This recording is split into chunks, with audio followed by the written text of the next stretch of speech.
درود پڑھے لے مسلمان اگر قرینے سے، حضور خود ہی چلے آئیں گے مدینے سے۔ تو حضور پاک کے پاس ہماری عقیدت محبت پہنچ جائے اور آپ کے قدم ہمارے گھروں میں تشریف فرما ہو جائے آپ کہ ہم نے پلکیں بچھائی ہیں یا رسول اللہ، مدت ہوئی ہے گھر کو سجاتے سجاتے، آپ تشریف لائے تو کیا بات ہے آقا۔ تو بڑی محبت کے ساتھ اگر درود پڑھیں گے، یاد کریں گے، جب یاد کیا جاتا ہے تو جس کی یاد ہوتی ہے وہ ضرور آتا ہے۔ تو بڑی محبت کے ساتھ ہم سب اپنے گھروں میں آپ کی تشریف آوری کی دعا کے ساتھ پھر درود کا تحفہ پیش کریں۔ پڑھیے اللہم صلی علی سیدنا شفیعنا حبیبنا مولانا محمد وعلی آل سیدنا مولانا محمد بارک وسلم۔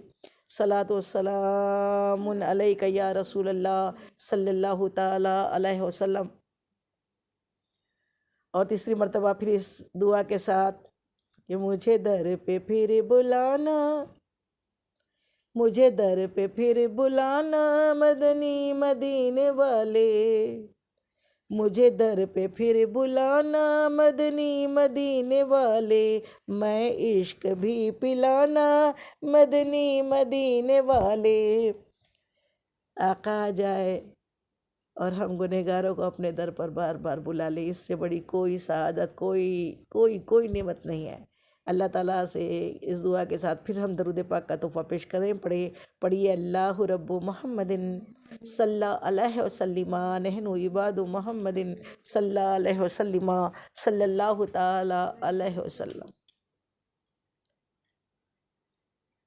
ابھی جس آیہ کریمہ کی تلاوت کا شرف ہم نے حاصل کیا، اس میں یہ قرآن پاک کی سورہ طٰہٰ میں اللہ رب العزت کا ارشاد مبارکہ ہے کہ اللہ تعالیٰ قرآن پاک میں ارشاد فرماتا ہے وَقُلْ رَبِّ زِدْنِی عِلْمًا۔ اے محبوب کے لیے تو اللہ نے سارا قرآن اتارا ہے، الحمد سے والناس تک سیرت تیری چرچا تیرا۔ اور سورہ طٰہٰ بھی، جو طٰہٰ بھی ہے نا، کہ کبھی اللہ نے کہیں یاسین، کہیں طٰہٰ، کہیں یا ایھا المزمل، کہیں یا ایھا المدثر کہہ کے اپنے محبوب کو بڑی محبت و پیار کے ساتھ پکارا ہے۔ تو اللہ نے دعا بھی سکھائی کہ اے اللہ میرے علم کو بڑھا دے، مجھے بے حساب علم عطا فرما۔ ربی زدنی علما، ربی زدنی علما، ربی زدنی علما پڑھا کریں کہ اللہ تعالیٰ ہمارے علم میں بڑھوتری عطا کرے، اللہ ہم سب کے علم میں بڑھوتری عطا کرے۔ اور علم وہ خزینہ ہے جس کا اللہ تعالیٰ نے قرآن پاک میں کئی مرتبہ جس کی فضیلت کا ذکر کیا۔ اور سب سے بڑی بات تو سب سے پہلی آیت کریمہ اللہ تعالیٰ نے جو پہلی آیت نازل کی وہ کیا تھی؟ اقرأ باسم ربک الذی خلق۔ پڑھیے، پڑھنے پہ جو دلالت کرتی ہے وہ آیت سے اللہ نے قرآن پاک کو نازل کیا۔ میرے آقا، مدنی آقا، سونے آقا، پیارے آقا کو اللہ رب العزت نے جب جو قرآن پاک کی پہلی وحی آپ کے قلب اطہر کے اوپر نازل فرمائی، وہ وحی سورہ علق کی آیت تھی، پڑھیے، اقرا، پڑھیے۔ اللہ تعالیٰ نے پہلی آیت میں یہ نہیں کہا کہ میں ایک ہوں، تنہا ہوں، واحد ہوں، اللہ تعالیٰ لا شریک ہوں، میری عبادت کرو، میں اللہ ہوں، یا تمہیں نماز پڑھنا ہے، روزہ رکھنا ہے، زکوٰۃ دینا ہے، حج کرنا ہے۔ اسلام کے 5 ستون کا بھی ذکر نہیں کیا، نہ ہی اللہ تعالیٰ نے اپنی وحدانیت کا ذکر کیا۔ پہلا ذکر اللہ تعالیٰ نے پہلی آیت جو نازل کی، وہ قرآن میں جو پہلی آیت نازل کی وہ پڑھنے کی دلالت کرتی ہے، علم حاصل کرنے کی دلالت کرتی ہے۔ علم حاصل کرو، علم حاصل کرو، علم حاصل کرو۔ اللہ تعالیٰ اپنے محبوب سے فرما رہا ہے، محبوب سے فرما رہا ہے، محبوب تو پڑھا پڑھایا ہے۔ یہ تھوڑی سی بات ہے، سمجھ لیجئے۔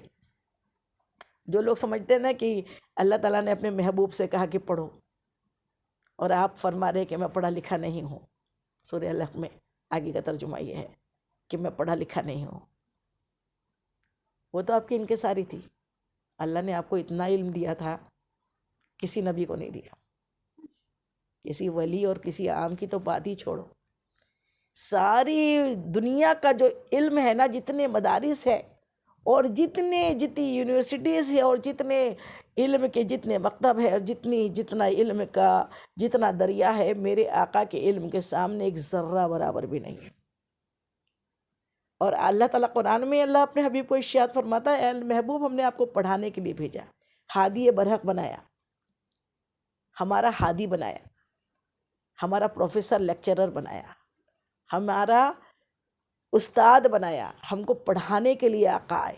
تو جو پڑھانے آتا ہے وہ خود پڑھ کر آتا ہے۔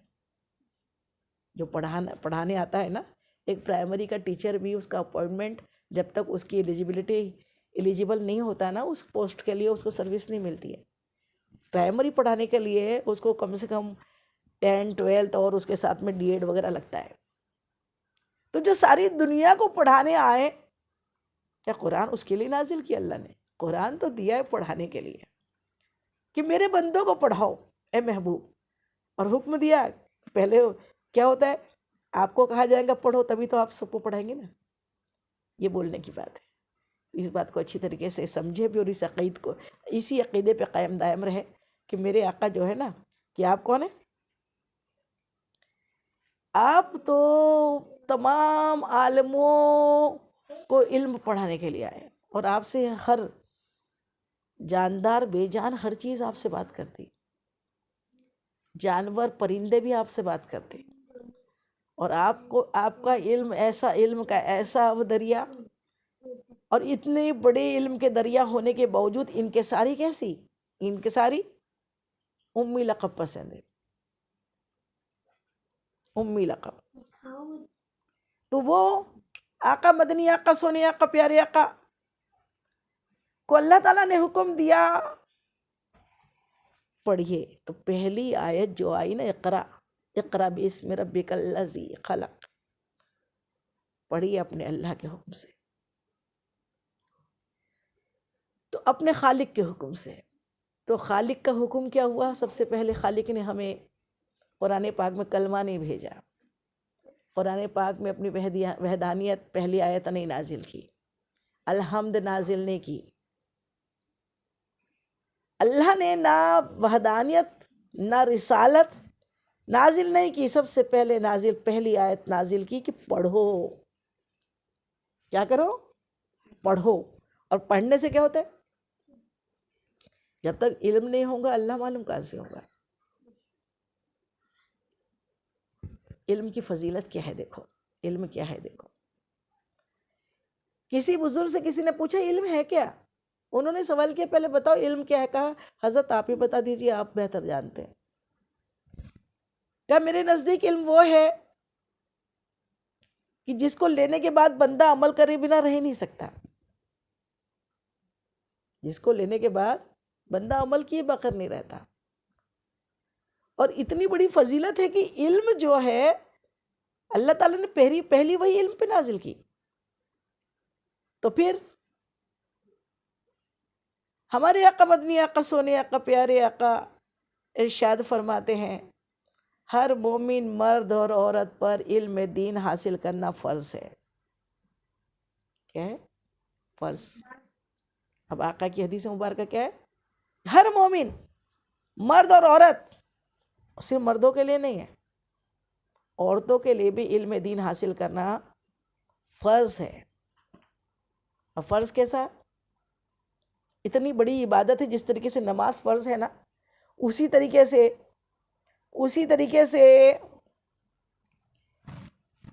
جس طریقے سے روزے فرض ہے، زکوٰۃ فرض ہے، حج فرض ہے، اسی طریقے سے علم دین حاصل کرنا فرض ہے۔ اور وہ پہلا فرض ہے، کیونکہ وہی پہلی نماز روزہ حج زکوٰۃ کے لیے نہیں آئی، پہلی وہی جو نازل ہوئی، اللہ تعالیٰ کا پہلا حکم جو آیا، وہ پہلا حکم کیا آیا؟ علم کی دلالت پہ آیا، علم کے لیے آیا، علم حاصل کرو، علم حاصل کرو، علم حاصل کرو۔ تو اسی کے ضمن میں آج ہمارا ٹاپک ہے کہ فضیلت علم دین، علم کی فضیلت، علم دین کی فضیلت کیا ہے۔ تو میرے مدنی آقا سونے آقا پیارے آقا کی حدیث مبارکہ دیکھ لیں کہ میرے آقا مدنی آقا نے اس ضمن میں علم کے موضوع پر بے حساب حدیثیں آپ سے وارد ہوئی ہے، بے حساب۔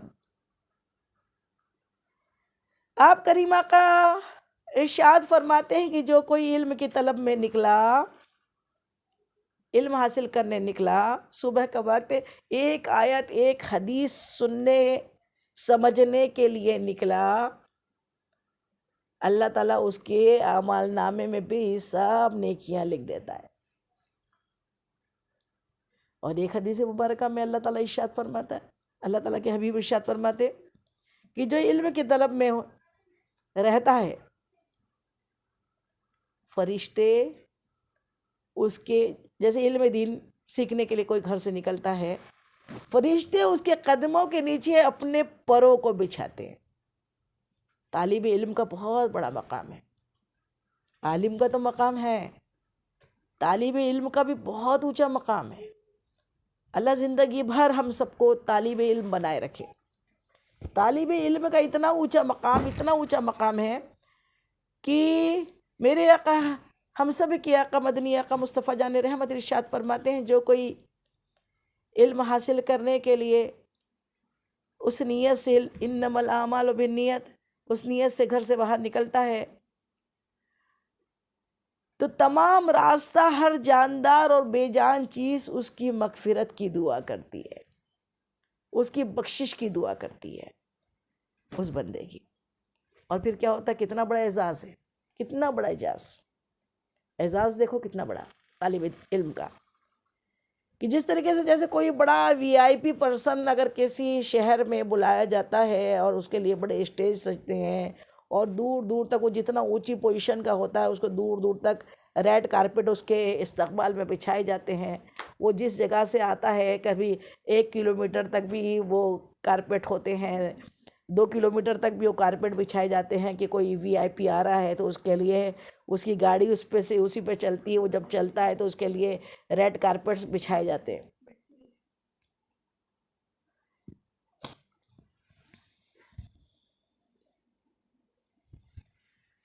تو ریڈ کارپٹ ان کے لیے بچھائے جاتے ہیں وی آئی پی کے لیے۔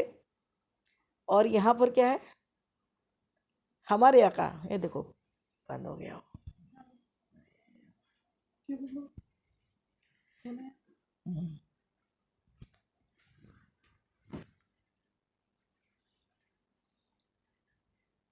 تو ایک ادنا دنیائی انسان اگر وہ بہت اونچی پوسٹ پہ ہے، کوئی جگہ پر ہے، کوئی بڑے پد کے اوپر ہے، تو اس کے استقبال کے لیے دنیا والے ریڈ کارپٹ بچھاتے ہیں۔ اور طالب علم کا کتنی بڑی پوسٹ ہے دیکھیے، طالب علم کے لیے یہاں تو دنیا والے بچھا رہے ہیں، لیکن طالب علم حاصل کرنے کے لیے اگر گھر سے نکلتا ہے تو چاہے جتنا دور کا وہ سفر کرتا ہے، ایک آیت ایک حدیث ایک اللہ کی بات، اللہ کا ذکر سننے کے لیے، تو پھر کیا ہوتا ہے؟ میرے آقا فرماتے ہیں، میں نہیں کہہ رہی ہوں، میرے آقا فرماتے ہیں کہ اس کے لیے فرشتے، نوری مخلوق ہے، فرشتے معصوم ہے، فرشتے اس کے قدموں کے نیچے ریڈ کارپٹ نہیں اپنے پر بچھاتے ہیں، وہ جیسا جیسا چلتا ہے اسے محبت کے ساتھ ٹچ کرتے ہیں، اس کے قدموں کے نیچے اپنے پر بچھاتے ہیں کہ تجھے استقبال ہے۔ اور آقا فرماتے ہیں کہ جو طالب علم دین سیکھنے نکلتا ہے تو اس کے لیے وہ جنت کے راستوں پر چلتا ہے۔ سبحان اللہ سبحان اللہ۔ وہ کس راستے پر چلتا ہے؟ جنت کے راستوں پر، اور جنت کا راستہ اس کے لیے آسان ہو جاتا ہے۔ سبحان اللہ سبحان اللہ سبحان اللہ۔ تو اتنی بڑی فضیلت۔ ایک حدیث مبارکہ اور دیکھتے ہیں، میرے مدنی آقا سونے آقا پیارے آقا ارشاد فرماتے ہیں، کیا ارشاد فرماتے ہیں؟ کہ آپ ارشاد فرماتے ہیں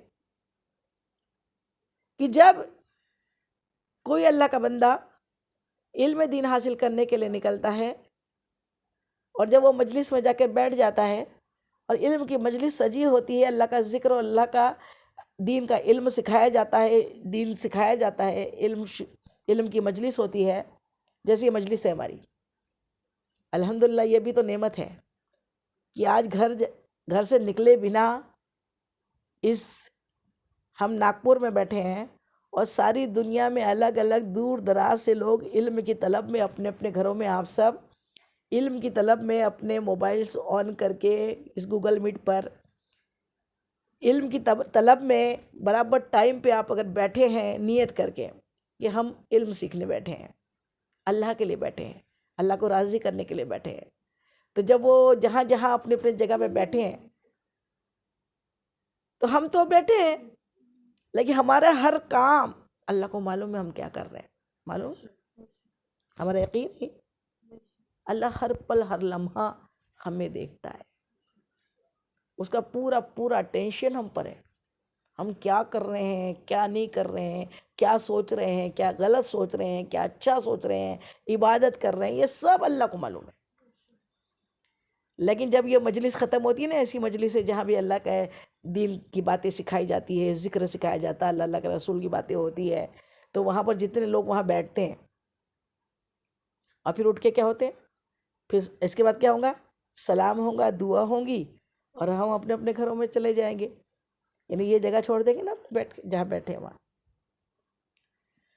تو میرے آقا مدنی آقا سونے آقا ارشاد فرماتے ہیں کہ جب کوئی علم دین کی مجلس میں جاتا ہے تو اللہ تعالیٰ نے ایک فرشتوں کا گروہ ایسا بنایا ہے، ایسے فرشتے اللہ تعالیٰ نے خاص اس ڈیوٹی کے لیے، اس کام کے لیے بنائے کہ جو ایسی مجلسوں کو، ایسے بیان اور ذکر کی مجلسوں کو ڈھونڈتے رہتے، اور وہ جب کوئی ایسی مجلس پا لیتے ہیں، جب وہ ایسی مجلس پا لیتے ہیں تو پھر کیا ہوتا ہے، پھر وہ وہیں پر رحمت کی چادر تان دیتے ہیں، وہاں پر کیا کرتے ہیں، رحمت کی چادر تان دیتے ہیں، رحمت کی چادر وہاں تن جاتی ہے، اور رحمت کی چادر تاننے کے بعد پھر کیا ہوتا ہے،